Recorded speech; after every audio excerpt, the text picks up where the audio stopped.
नमस्कार मंडळी, एएसए मराठी या चॅनलमध्ये आपणा सर्वांचं अगदी मनापासून स्वागत आहे। जर तुमचं वय 50 पेक्षा जास्त असेल आणि तुम्ही हा व्हिडिओ स्क्रॉल करत असाल तर क्षणभर थांबा।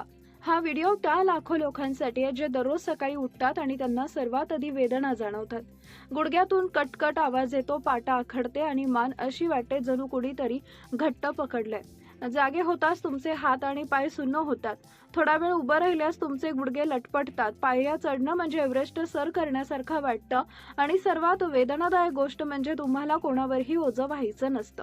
तुम्हाला स्वतःच्या पायावर उभं राहायचं असतं, स्वतःच्या पायावर चालायचं असतं, तुमच्या नातवंडांसोबत खेळायचं असतं, पण वेदना हा थकवा तुम्हाला मागे खेचत आहे। मंडळी, जर या गोष्टी तुमच्या हृदयाला भिडत असतील तर आजचा व्हिडिओ केवळ माहिती नाही, ही तुमच्यासाठी एक नवीन सुरुवात आहे। आज मी तुम्हाला सांगणार आहे की शरीरामध्ये कॅल्शियमची कमतरता का निर्माण होते, सांधेदुखी आणि संधिवात का होतो आणि सर्वात महत्त्वाचं म्हणजे महागड्या औषधांशिवाय तुम्ही घरीच यावर नियंत्रण कसे मिळवू शकता। आणि व्हिडिओच्या शेवटी मी तुम्हाला एक रेसिपी शेअर करेन जी बहुतेक लोकांना माहीत नसेल, म्हणून व्हिडिओ शेवटपर्यंत नक्की बघा आणि आपल्या चॅनलला जर तुम्ही सबस्क्राइब केलं नसेल तर सर्वात अगोदर सबस्क्राइब देखील करा। या व्हिडिओमध्ये तुम्हाला अशा रेसिपी शेअर करणार आहे ज्यामुळे तुमचं आयुष्य सोपं होईल, तुम्ही सक्रिय, सशक्त आणि आनंदी राहाल। मंडळी, जर तुम्ही या चॅनलला पहिल्यांदाच भेट दिली असेल तर कृपया सबस्क्राइब बटनावरती क्लिक करा आणि बेल आयकॉन सुद्धा दाबा, जेणेकरून आम्ही इथं देत असलेली माहिती तुमच्या डॉक्टरांचा खर्च वाचवू शकते। ज्या आधी जोडले गेले आहेत त्या सर्वांना खूप खूप प्रेम। आता एक छोटा प्रश्न, तुम्ही हा व्हिडिओ कुठून बघत आहात हे कमेंट बॉक्समध्ये नक्की सांगा। मला हे खूप महत्त्वाचं वाटतं, कारण मी माझ्या रेसिपी शेअर करत असते आणि तुमच्या वयानुसार आणि गरजेनुसार ते तयार करत असते। चला तर मग जास्त वेळ न घालवता सुरुवात करूया। मंडळी, आधी आपण समजून घेऊया की ही समस्या कुठून येते। आपली हाडं सजीव आहेत, ती दररोज तुटतात आणि पुन्हा तयार होतात, पण जसं जसं आपलं वय वाढतं तसं तसं ही प्रक्रिया मंदावते आणि जेव्हा शरीरामध्ये कॅल्शियम, मॅग्नेशियम आणि व्हिटॅमिन डी सारख्या आवश्यक पोषक तत्वांची कमतरता असते तेव्हा हाडं कमकुवत होऊ लागतात। गुडघ्याच्या आतील कार्टिलेज म्हणजे एका उशीप्रमाणे काम करतं, जसं की गाडीतील शॉक ऑब्झर्व्ह असतं। हा पुढच्या झिजतो तेव्हा हाडांवरती घासली जातात, त्यालाच आपण गादी सुद्धा म्हणतो। ही गादी जेव्हा झिजते तेव्हा हाडावर हाडं घासली जातात आणि तेव्हा सुरू होते गुडघेदुखी। सकाळी उठल्यावर जो खडखडाट ऐकू येतो तो हाच आहे। आता प्रश्न असा आहे की कॅल्शियमची ही कमतरता नक्की निर्माण का होते।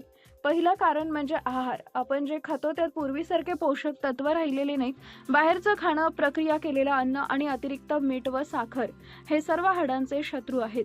दुसरं कारण म्हणजे सूर्यप्रकाश। शरीराला सूर्यप्रकाश मिळाल्यावरच व्हिटॅमिन डी तयार होतं आणि आजकाल आपण वातानुकूलित खोल्यांमध्ये घरातच बंदिस्त असतो, त्यामुळे आपल्याला सकाळचा सूर्यप्रकाश मिळत नाही। तिसरं कारण म्हणजे वाढत्या वयानुसार आपल्या शरीराची कॅल्शियम शोषण्याची क्षमता कमी होते। याचा अर्थ असा की तुम्ही कॅल्शियम खाता पण तुमचं शरीर ते शोषण घेऊ शकत नाही। चौथं कारण, ही गोष्ट फार कमी लोकांना माहीत आहे, ते म्हणजे जास्त प्रमाणामध्ये चहा, कॉफी आणि शीतपेय पिणं। या पेयांमधील फॉस्फोरिक ॲसिड तुमच्या शरीरातील कॅल्शियम बाहेर काढतो। मंडळी, जर तुम्हाला ही माहिती उपयुक्त वाटत असेल तर आता चॅनलला सबस्क्राइब करा आणि बेल आयकॉन प्रेस करा, कारण मी जे सांगणार आहे ते आणखी महत्त्वाचं आहे। चला तर मग संधिवात म्हणजे नक्की काय आणि तो सांधेदुखीपेक्षा कसा वेगळा आहे हे जाणून घेऊया। सांधेदुखी जी कॅल्शियमच्या कमतरतेमुळे होत नाही, कधी कधी सांध्यांना सूज येते, ज्याला संधिवात म्हणतात। जेव्हा ही सूज दीर्घकाळ टिकते आणि युरिक ॲसिड जमा होतं तेव्हा त्याला गाऊट म्हणतात। संधिवातामुळे बोटे वाकतात, गुडघ्यांना सूज येतं, चालणं कठीण होतं। पण काळजी करू नका, कारण आज मी तुम्हाला सांगणार आहे की तुमच्या रोजच्या आहाराने या सर्व समस्या कशा पद्धतीने नियंत्रित करू शकता। चला, पहिल्या उपायाने आपण सुरुवात करूया आणि हा उपाय आहे तो म्हणजे तीळ। होय, ते छोटे तीळ जे तुमच्या घरामध्ये कुठेतरी डब्यात असतील, पण ते किती आश्चर्यकारक आहेत हे तुम्हाला माहीत नसेल। तिळापेक्षा तिळामध्ये जास्त कॅल्शियम असतं, हे ऐकून आश्चर्य वाटेल पण हे खरं आहे। 100 ग्रॅम तिळामध्ये सुमारे 975 मिलीग्रॅम कॅल्शियम असतं, तर 100 मिली दुधामध्ये फक्त 120 मिलीग्रॅम कॅल्शियम असतं। तिळामध्ये केवळ कॅल्शियमच नाही तर इतरही घटक असतात। त्यात मॅग्नेशियम जे हाडांना कॅल्शियम शोषण्यास मदत करतं, झिंक जे रोगप्रतिकारक शक्ती मजबूत करतं, लोह जे रक्त तयार करण्यास मदत करतं आणि सेसामिन नावाचा एक विशेष संयुग जे सांध्याची सूज कमी करतं, हे घटकही असतात। तीच तीळ केवळ कॅल्शियम देत नाही, ते सांध्याची सूज कमी करतं, गुडघ्यांच्या कार्टिलेजची दुरुस्ती करण्यासही मदत करतं. आता प्रश्न असा आहे की ते खावेत कसे. पहिली पद्धत, 1 चमचाभर तीळ घ्या, मंद आचेवर ते हलके भाजून घ्या. जेव्हा ते तडतडू लागतील आणि त्यांचा रंग हलका सोनेरी होईल तेव्हा ते तयार झाले. त्यांना थंड होऊ द्या. नंतर त्याची पूड करा. आता ही पूड एका ग्लास कोमट दुधामध्ये मिसळून प्या. सकाळी नाश्त्यानंतर घ्या. तुम्ही रात्री झोपण्यापूर्वीही घेऊ शकता. दुसरी पद्धत, जर तुम्हाला दूध आवडत नसेल किंवा लॅक्टोजची ॲलर्जी असेल तर भाजलेले तीळ जे आहे ते चावून खा. त्यासोबत पाणी प्या. तिसरं म्हणजे तिळाचे लाडू बनवा. आजीच्या काळात हिवाळ्यात हा पदार्थ असणं आवश्यक होतं. काळे तीळ भाजून घ्या, त्यात गुळ मिसळा आणि छोटे लाडू बनवा. हिवाळ्यामध्ये सांध्यांसाठी ते अत्यंत फायदेशीर आहेत. पण थांबा, मधुमेहींनी गुळ पूर्णपणे टाळावा. त्यांनी फक्त तिळाचं दूध प्यावं. आणि एक गोष्ट म्हणजे पांढरे तीळ आणि काळे तीळ हे दोन्हीही आरोग्यासाठी खूप चांगले असतात, फायदेशीर असतात. पण तिळामध्ये थोडं जास्त अँटीऑक्सिडंट्स असतं.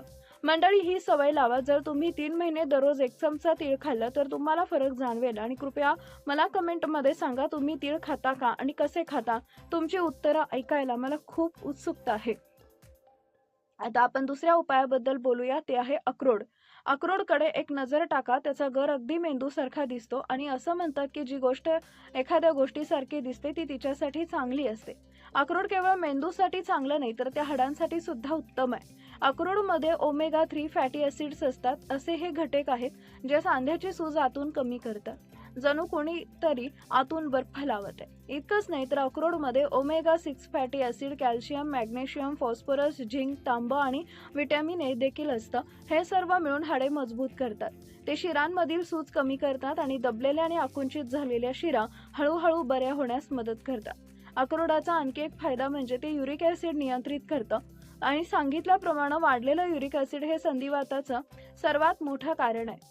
जर तुम्हाला संधिवाताचा त्रास होत असेल तर अक्रोड तुमच्यासाठी आणखी महत्त्वाचं आहे. ते खाण्याचा सर्वोत्तम मार्ग म्हणजे 2 अक्रोडाचे दाणे रात्रभर पाण्यात भिजवून ठेवा आणि सकाळी रिकाम्या पोटी किंवा नाश्त्यानंतर ते चावून खा. 1 ग्लास कोमट दूध प्या आणि एक गोष्ट करा, एक दिवशी तीळ खा आणि दुसऱ्या दिवशी अक्रोड खा. त्यांच्यात आलटून पालटून केल्यानं शरीरातील वेगवेगळी शरीराला पोषक तत्व मिळतात आणि कंटाळाही येत नाही. मुलांना दररोज 1 अक्रोडचा दाणा द्या. त्यांची हाडं आणि मेंदू दोन्ही मजबूत होतील. आता एक महत्त्वाचा मुद्दा, काही लोक विचारतात की अक्रोड खूप महाग असतं तर ते कसे परवडतील. मंडळी, अक्रोडाचे दाणे कधीही किलोने खरेदी करू नका. दिवसाला फक्त 2 दाणे, आठवड्यातून 14 हे प्रमाण फार जास्त नाहीये. याचे फायदे कोणत्याही औषधांपेक्षा जास्त आहेत. आरोग्यामध्ये गुंतवणूक करणं कधीही तोट्याचं नसतं.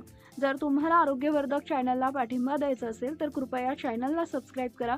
जॉईन बटनवर देखील तुम्ही क्लिक करू शकता. तिसरी रेसिपी आहे ते म्हणजे भाजलेले चण्यांमध्ये प्रथिने, कॅल्शियम, लोह, फायबर, फॉस्फरस आणि झिंक असतात. ते हाडे मजबूत करतात, नियामियाशी लढतात आणि ऊर्जा देतात. पण सर्वात महत्त्वाचं म्हणजे भाजलेले चणे रक्तातील साखर सुद्धा नियंत्रित करतात. याचा अर्थ ते मधुमेहींसाठी पूर्णपणे सुरक्षित आहे. खरं तर ते त्यांच्यासाठी एक वरदान आहे. जेव्हा तुम्हाला संध्याकाळी भूक लागते आणि तुम्ही चहाबरोबर बिस्किट खाण्याची इच्छा व्यक्त करता तेव्हा त्याऐवजी 2 चमचे भाजलेले चणे खा. यामुळे तुमची भूक भागेल, साखर नियंत्रित राहील आणि तुमची हाडं सुद्धा मजबूत होतील. तुम्ही यासोबत थोडा गुळही घेऊ शकता. गुळामध्ये लोह असतं जे रक्त तयार करण्यास मदत करतं. पण पुन्हा मधुमेहींनी चणे खावेत, गुळ नाही. दुसरा उपाय म्हणजे भाजलेले चणे थोडे लिंबाचा रस आणि मीठ घालून खाणं.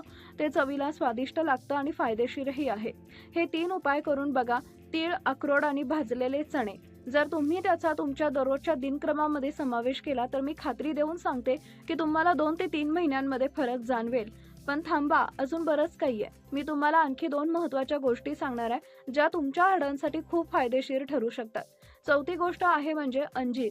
अंजीरला इंग्रजीमध्ये फिग म्हणतात आणि ही त्या गोष्टींपैकी एक आहे जी वरवर साधी दिसते पण आतून शरीराचा स्रोत खूप असतो. एका सुक्या अंजीरमध्ये कॅल्शियम, मॅग्नेशियम, पोटॅशियम, लोह आणि व्हिटॅमिन के असतं. हे सर्व हाडे मजबूत करण्यास मदत करतात, ज्यामुळे ती घट्ट होतात, मजबूत होतात. अंजीरमध्ये एक विशेष गुणधर्म आहे, ते बद्धकोष्ठता दूर करतात. आणि हे ऐकून तुम्हाला आश्चर्य वाटेल की याचा हाडाशी काय संबंध आहे.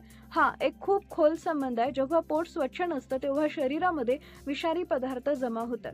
हे विषारी पदार्थ सांध्यामध्ये जमा होतात आणि सूज निर्माण करतात. त्यामुळे पोट स्वच्छ ठेवणं हा संधिवात टाळण्याचा एक प्रमुख उपाय आहे. अंजीर कसं खावं तर ते सांगितलंय असं. रात्री 1 किंवा 2 अंजीर पाण्यामध्ये भिजवा. सकाळी रिकाम्या पोटी ते खा. ज्या पाण्यामध्ये ते भिजलेले आहेत ते पाणी सुद्धा प्या. त्यातील सर्व पोषक तत्व त्या पाण्यातही मिसळतात. या उपायानं थकवा, अशक्तपणा, एकाग्रतेचा अभाव देखील दूर होतो. ज्यांना खूप थकवा जाणवतो, त्यांच्यामध्ये ऊर्जा नाही राहत, ज्यांना फक्त अंथरुणात पडून राहावंसं वाटतं, त्यांच्यासाठी अंजीर हे एक नैसर्गिक ऊर्जावर्धक आहे. तुम्हाला एक गोष्ट सांगायची आहे. एक दर्शक आहेत जे लखनौमध्ये 62 वर्षाचे आहेत आणि त्यांनी मेसेज केला होता. ते म्हणाले की मी 3 महिन्यापासून दररोज सकाळी भिजवलेला अंजीर खात आहे. माझ्या गुडघ्यातील आवाज कमी झालाय आणि मी पायऱ्या चढू शकतोय. हे ऐकून मला खूप समाधान वाटलं आणि कदाचित आपल्या कष्टाचं फळ आहे. मंडळी, जर तुम्ही उपाय करून पाहिले असतील तर तुम्हाला ते कसं वाटलं मला कमेंट बॉक्समध्ये नक्की सांगा. आता 5वा आणि शेवटचा उपाय तो म्हणजे मेंदूच्या बिया. काही लोक या नावानं गोंधळून जातील. ती म्हणजे मगज बिया. म्हणजे टरबूज, खरबूज, भोपळा आणि काकडीच्या बिया या सर्वांना एकत्रितपणे मगज म्हटलं जातं. आणि नावांप्रमाणेच त्या तसं करतातही. त्या बुद्धीला तल्लख करतात हे सर्वांना माहीत आहे. पण त्या हाडांसाठी सुद्धा अत्यंत फायदेशीर आहेत. मगच बियांमध्ये कॅल्शियम, झिंक, मॅग्नेशियम, फॉस्फरस आणि आरोग्यदायी चरबी असते. त्यामुळे हाडांची घनता वाढते. आणखी एक महत्त्वाचा फायदा म्हणजे त्या हाडांना सुद्धा मदत करतात आणि ते गुडघ्यातून येणारा कटकट आवाज कमी करतात. तुम्ही कदाचित लक्षात घेतलं असेल की बसताना किंवा उभं राहताना तुमच्या गुडघ्यातून आवाज येतो. हा आवाज तेव्हा येतो जेव्हा कार्टिलेज पातळ होतं आणि हाडे एकमेकांवरती घासले जातात. मगजच्या बिया ती ऊर्जा दुरुस्त करण्यास मदत करतात. ते खाणं खूप सोपं आहे. ते मिश्र फळाच्या दुकानामध्ये सहज मिळतं आणि दररोज 1 चमचा मगजच्या बिया खा. तुम्ही त्या चावून खाऊ शकता किंवा त्याची पूड करून दुधात मिसळून पिऊ शकता. मुलांना मगजाची पूड दुधात मिसळून द्या. त्यांचा मेंदू अधिक तल्लख होईल आणि त्यांची हाडं सुद्धा मजबूत होतील. आता मी तुम्हाला एक गुपित सांगते जे या व्हिडिओच्या सुरुवातीला वचन दिलेलं होतं. या 5 गोष्टी तीळ, अक्रोड, भाजलेले हरभरे आणि अंजीर, मगजच्या बिया स्वतंत्र खाल्ल्या तरी फायदेशीर ठरतात. पण जर तुम्ही ते एकत्रित करून सकाळचा नाश्ता छोटासा बनवला तर तो आणखी शक्तिशाली होतो. एक भांडं घ्या. त्यात भाजलेले तीळ, अक्रोडाचे तुकडे, भाजलेले हरभरे, बदामाच्या बिया मिसळा. दररोज सकाळी नाश्त्यासोबत याचे 2 ते 3 चमचे खा. रात्रभर भिजवून. हा तुमचा रोजचा हाडांचा आरोग्याचा नित्यक्रम आहे. कोणतेही सप्लिमेंट नाहीत, पावडर नाही, महागडे प्रोटीन नाही, शेक नाहीत. फक्त घरगुती घटक, परवडणारे, प्रभावी आणि सुरक्षित पूर्णपणे. मंडळी, अन्नाव्यतिरिक्त आणखी एक गोष्ट महत्त्वाची आहे. जर तुम्ही याकडे दुर्लक्ष केलं तर ते उपाय प्रभावी ठरत नाहीत. ते म्हणजे सूर्यप्रकाश. सकाळी 8 ते 10च्या दरम्यान किमान 20 ते 30 मिनिटं उन्हामध्ये बसा. या वेळेतील सूर्यप्रकाशामुळे व्हिटॅमिन डी तयार होतं जे कॅल्शियम वाढवतं आणि व्हिटॅमिन डी शिवाय कॅल्शियम निरुपयोगी आहे. जसं चालकाशिवाय गाडी म्हणजे पाणी. दररोज किमान 8 ते 10 ग्लास पाणी प्या. तिसरं म्हणजे चहा, कॉफीचं प्रमाण कमी करा. दिवसातून 1 किंवा 2 कप ठीक आहे, पण जास्त चहा, कॉफी पिऊ नका.